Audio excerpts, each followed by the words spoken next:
초원에서, 아프리카 초원에서요, 해가 뜨면 짐승들이 분주히 뛰고 움직이기 시작합니다. 왜 그런가 하면 이 포식자의 그 날카로운 이빨을 피해서 달려야 되기 때문인데요. 자기 옆에 있는 다른 사슴이나 작은 동물들보다 더 빨리 달려야 돼요. 이것이 바로 이 초원에 아침이 해가 뜨기가 무섭게 짐승들이 움직이고 달리는 이유입니다. 그런데 우리가 사는 인간 세상도 비슷한 것 같습니다. 철학자 홉스는요, 만인이 만인에 대한 투쟁이라는 단어를 썼어요. 이 세상이 마치 전쟁터와 같다는 것이고, 이런 것 가운데서 사회 계약론이라든지 정말 사람들의 그 이기심의 충돌을 보기 때문에 이것을 제재할 수 있는 법이 필요하다는 그런 사회학적인 이론도 내어놓게 됩니다. 우리 곁에 있는 사람들이요, 우리를 다 선대하고 정말 존중하고 사랑하면 좋겠지만 정말 우리의 연약함을 보고서 우리를 이용하기도 하고 공격하고 그렇게 할 수도 있습니다. 정말 하나님 외에 내 편에 서줄 친구가 없어 보이는 그 삭막한 세상에서 우리가 할 수 있는 정말 유일한 탈출구가 무엇인가? 그것은 바로 다만 주님께 기도하는 것입니다. 그때 우리는 갑자기 웃음 소리를 듣게 돼요. 그래서 오늘 본문에 나온 것처럼 하나님의 웃음 소리입니다. 여호와여 주께서 그들을 비웃으시며 모든 나라들을 조롱하시리이다. 정말 이 땅의 모든 것을 초월하신 그 주님께서 인간의 그 모습을 보면서 웃으시는 그런 장면이 나옵니다. 하나님께서 웃으실 때요, 악인들은 그것이 공포가 되어지고 하나님을 찾는 자들에게는 위로가 되어집니다. 시편 기자는 그 하나님의 웃음 소리를 듣고 적을 향한 적개심을 내려놓고 있습니다. 그의 보복의 기도는 이제 찬송의 기도로 바뀌어지고 있어요. 왜냐하면 하나님께서 모든 것을 살피시고 그 모든 것을 보응하실 것이기 때문에 하나님을 찬양할 수밖에 없는 그의 이 기도가 되는 것입니다. 가장 큰 맥으로 1절과 8절과 17절을 볼 수 있는데요. 나의 하나님이여 나의 원수에게서 나를 건지시고 일어나 치려하는 자에게서 나를 높이 드소서. 그는 하나님께로 바로 나를 건져달라는 솔직한 기도를 드리고 있어요. 8절에는 여호와여 주께서 저들을 비웃으시며 모든 나라들을 조롱하시리이다. 그리고 17절에 보면 나의 힘이시여 내가 주께 찬송하오리니 하나님은 나의 요새시며 나를 긍휼히 여기시는 하나님이심이니이다. 그리고 이 표제어에 보면 다윗의 믹담시 인도자를 따라 알다세스에 맞춘 노래, 사울이 사람을 보내어 다윗을 죽이려고 그 집을 지킨 때라고 그 배경이 설명이 되고 있습니다. 그래서 사무엘상 19장에 이 사건이 나오고 있는데요. 하나님의 성령이 떠난 사울이 악신에 들리게 된 것이죠. 그의 마음이 정말 불안하여 견딜 수가 없습니다.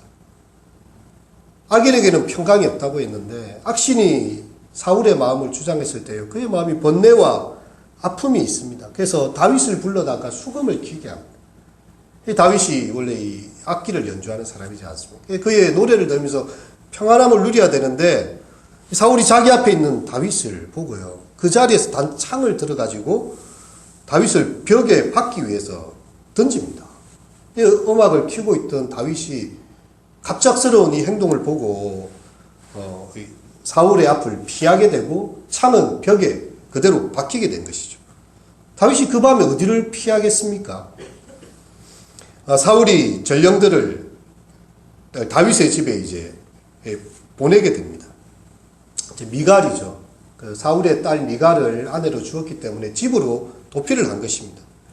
근데 이 미갈이 참 지혜로운 사람이에요. 지금 이런 분위기로 봐서 아버지가 당신을 이렇게 죽일 것이 뻔한데 여기서 잠을 잤다가는 오늘 밤에 죽임을 면하지 못할 것이다. 미갈이 다윗을요, 창에서 달아내립니다. 줄을 해가지고 도망갈 수 있도록 창에서 피하여 도망하도록 달아내립니다. 그리고 그 다윗이 앉은 자리에다가 우상을 하나 갖다 놓고 그 염소털로 엮은 것을 머리에 씌우고 의복으로 그것을 딱 덮어놨어요. 마치 그 다윗이 자고 있는 것처럼 만들었지요. 사울이 전령들을 보내서 이 다윗을 잡으려고 하니까 미갈이 그가 지금 병들어 지금 누워있다고 이렇게 이야기를 합니다. 사울이 또 전령을 보내면서 침상채 들고 온나. 내가 오늘 그를 죽이겠다. 이렇게 이야기합니다. 전령들이 가서 보니까요. 침상에는 우상이 있고 염소 털로 엮은 것이 그 머리에 있어요. 이 미갈이 그렇게 다윗을 피하게 하는 그런 상황이 된 것입니다. 이 상황 속에서 오늘 본문에도 나와 있지만 다윗을 죽이기 위해서 그 집을 완전히 봉쇄하고 지키고 있었다고 이야기합니다. 또한 사울의 초병들은요, 그 모든 거리를 장악하고 있습니다. 혹시라도 다윗이 나타나면 죽이기 위해서입니다. 그가 목숨을 걸고 도망친다는 것이 불가능해 보이는 그런 상황이 이르렀습니다. 이 미갈이 낸 꾀에 힘입어서 정말 그 잡힐 듯이 잡히지 않고 다윗이 생명을 구원받게 됐는데요. 하지만 그가 이렇게 안전할 수 있었던 것은 하나님의 선하심 때문이었습니다. 하나님께서 그 지혜로운 것들을 생각나게 하시고 그리고 또 그 모든 시간들을 하나님께서 벌어주신 것이죠.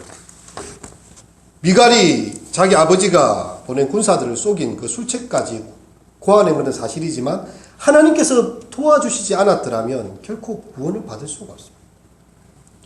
그의 집을 지켰다. 이 말은요, 이제 다윗이 꼼짝없이 죽게 되었던 때라는 말입니다.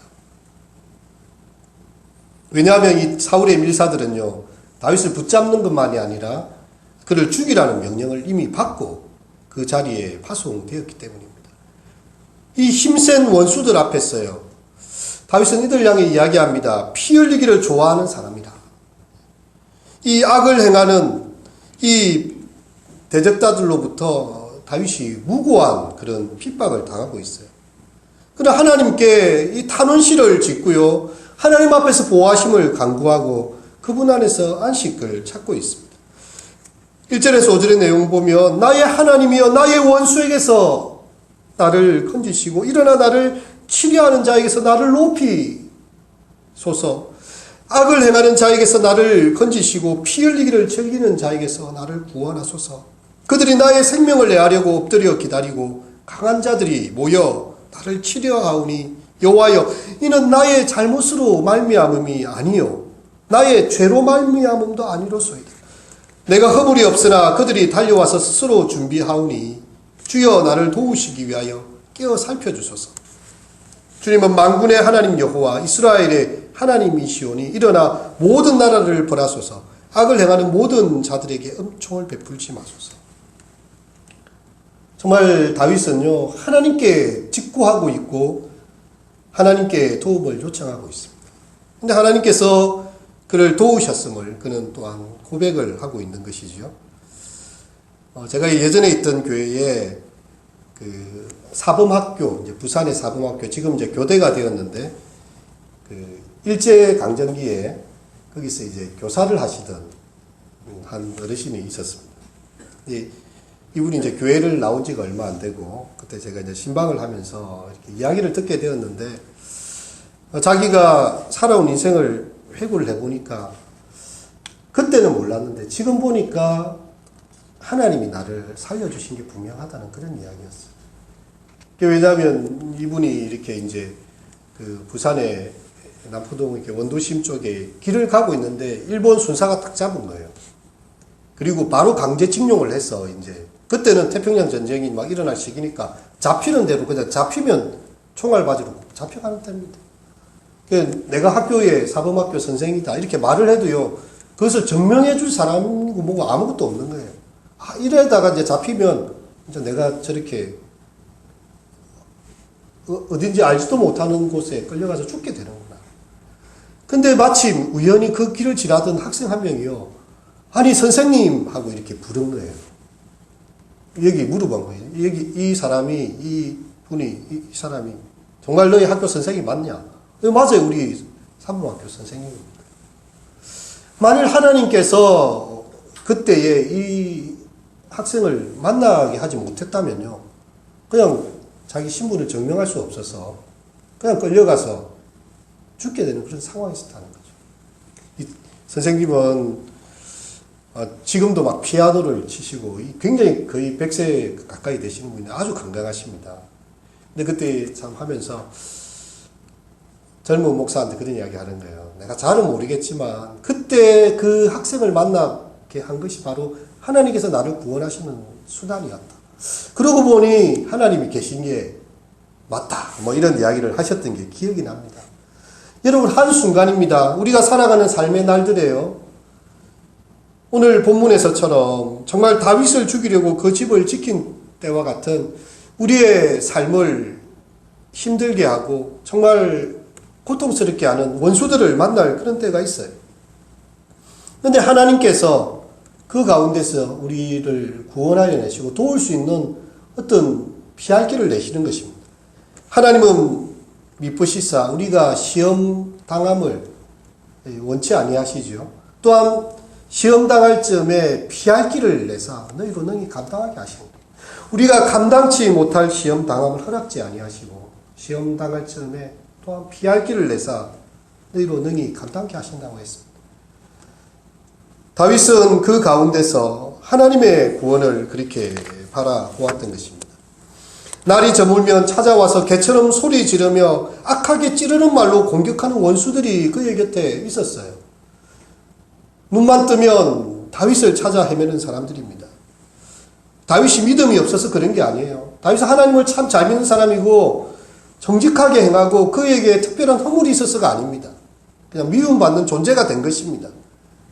이 사울이 자기의 열등감을 이기지 못하고 이 다윗을 계속 괴롭히고 아니 자기를 위해서 수금을 캐러 온 이 다윗을 향해서 벽에 창을 던진다는 게 말이 되는 일입니까?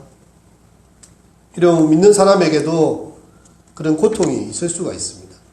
하지만 그 가운데서도 우리가 하나님을 바라볼 수 있다면 우리가 애매하게 고난을 당할 때라도요, 하나님께서 우리를 구원하실 것을 바라보고 하나님을 바라볼 수 있다면 그곳에도 하나님의 은혜가 있을 것입니다. 10절에서 보면요, 나의 하나님이 그의 인자하심으로 나를 영접하시며 하나님이 나의 원수가 보응받는 것을 내가 보게 하시리다. 하나님께서 이 일을 해달라는 것이죠. 그들의 입술의 말은 곧 그들의 입의 죄라. 그들이 말하는 저주와 거짓말로 말미암아 그들이 그 교만한 중에 사로잡히게 하소서. 다윗은 이제 16절과 17절에 그의 기도를 마무리하고 있는데요. 다 함께 16절, 17절 읽어보도록 하겠습니다. 나는 주의 힘을 노래하며 아침에 주의 인자하심을 높이 부르오리니 주는 나의 요새이시며 나의 환난날의 피난처이심이니이다. 나의 힘이시여 내가 주께 찬송하오리니 하나님은 나의 요새이시며 나를 긍휼히 여기시는 하나님이시니이다. 나의 힘이시여, 나의 힘이 되신 여호와여. 다윗은 그가 살아나게 된 것이요, 전적으로 하나님에 의한 것임을 분명하게 고백하고 있습니다. 악한 자의 힘을 하나님은 자신의 손에 다 넣고 계세요. 다윗을 괴롭히고 힘들게 만든다 할지라도 그것조차도 하나님이 허용하신 범위 안에서 되는 것이지 그냥 그렇게 무방비로 노출된 게 아니라는 것입니다. 그리고 하나님께서는요, 자신의 힘을 자기의 사람들을 위해서 친히 나누어 주십니다. 이 시의 앞부분에서 다윗은 하나님께서 허락하지 않는다면 사울의 손가락 하나도 움직일 수 없다는 사실을 알고 있었어요. 모든 것이 다 하나님의 섭리에 있다는 것을 알고 있습니다. 그가 비록 약하지만 그가 하나님 안에 있음으로써 충분히 강하다고 주장하고 있는 것이죠. 그래서 나의 힘이시여 내가 주께 찬송하오리. 우리가 시편의 구절들을 대할 때마다 정말 우리는 솔직한 기도의 현장을 만나게 됩니다. 우리의 마음을 힘들게 하고 우는 사자처럼 삼킬 자를 두루 찾는 이 사단의 보이지 않는 영적 전쟁을요, 우리가 어떻게 이겨나갈 수가 있겠습니까?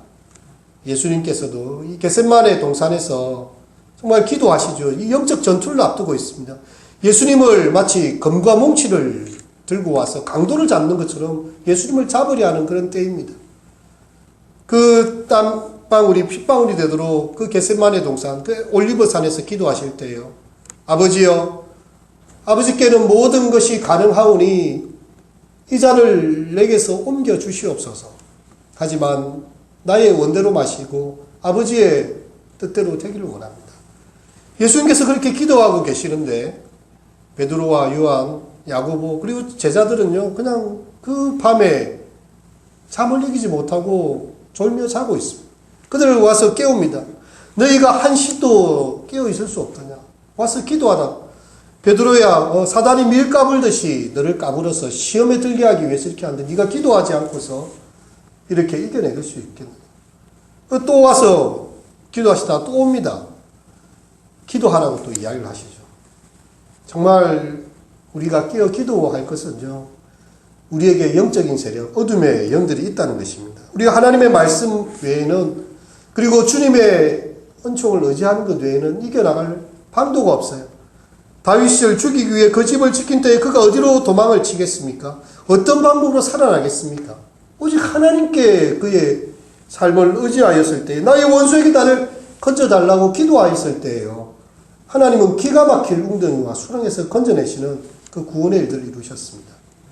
이 밤에 우리의 기도가 정말 다윗처럼 하나님을 나의 힘으로 삼고 그 주님 앞에서 그분이 나의 요새가 되시며 환난 날의 피난처가 되심을 믿고 주님 앞에 온전히 아뢰고 기도하실 수 있는 우리 모두가 되시기를 축원합니다.